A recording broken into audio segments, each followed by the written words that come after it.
গাজীপুরে এক পরিবারে ৫ জনকে দুনিয়া থেকে বিদায় করা হয়েছে। এর আসল ঘটনা কি জানলে আপনি অবাক হয়ে যাবেন। আমরা যারা সোশ্যাল মিডিয়া ইউজ করি তারা কিন্তু আমরা অনেকেই দেখেছি যে গাজীপুর কাপাসিয়াতে একই পরিবারে ৫ জনকে গলা কেটে দুনিয়া থেকে বিদায় করা হয়েছে। এক জায়গায় এক স্ত্রীকে, সে প্রবাসীর স্ত্রী, সেখানে নাকি তাকে আমরা যারা দেখেছি তার গলায় কিন্তু সেই গলার হারও রয়েছে এবং সেখান থেকে জানালার সাথে ভালো করে বেঁধে এরপরে তাকে দুনিয়া থেকে বিদায় করা হয়েছে। এবং আরেকটা রুমে খাটের উপরে একজন আছে এবং নিচে ৩ জন শুয়ে আছে, ছোট ছোট বাচ্চা, তাদেরকেও দুনিয়া থেকে বিদায় করা হয়েছে। কেমন যেন জাহিলি যুগের যে জামানা আছে সেটাকেও হার মানিয়ে ফেলেছে। এই নৃশংসতা কোথায় গিয়ে দাঁড়িয়েছে, আমরা কোন দেশে বসবাস করছি একটু চিন্তা করে দেখেন। এর সর্বশেষ তথ্য পাওয়া গিয়েছে যে ওই স্ত্রীর স্বামী নাকি কর্মকাণ্ড করেছে। পারিবারিক দ্বন্দ্ব থাকার কারণে, মনে রাখবেন, পারিবারিকভাবে অনেক ঝামেলা হয়, তর্ক বিতর্ক হয়। তবে যতই তর্ক হোক না কেন, একসাথে থাকতে গেলে একটু ঝগড়া হবে, কথা কাটাকাটি হবে, মতের বিনিময় হতেই পারে।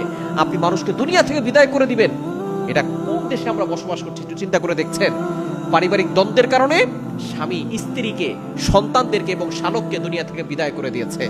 এবং সকলকে বিদায় করে দিয়ে দেখবেন স্ত্রীর গলার হারও আছে। যদি ডাকাতরা এটা করতো তাহলে তো গলায় হার থাকতো না, এই গলার হারটা ছিনিয়ে নিয়ে যেত এবং আরো সম্পদ যেখানে সেগুলো ছিনিয়ে নিয়ে যাওয়া হতো।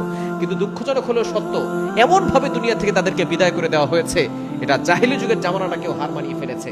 সুতরাং এর দৃষ্টান্তমূলক শাস্তির ব্যবস্থা করতে হবে। আমাদের বিচার ব্যবস্থা দুর্বল, আমাদের দেশের মানুষের নিরাপত্তা কোথায় একটু চিন্তা করে দেখেছেন?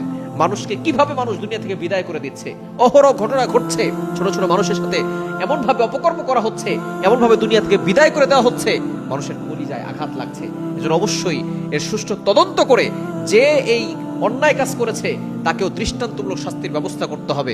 কেননা কোরআনের বিধান যদি বাস্তবায়ন করা হয়, যারা অন্যায় কাজ করবে তারা অন্যায় করার আগে 1000বার চিন্তা করবে, কারণ আমাকেও শাস্তির আওতাভুক্ত হতে হবে।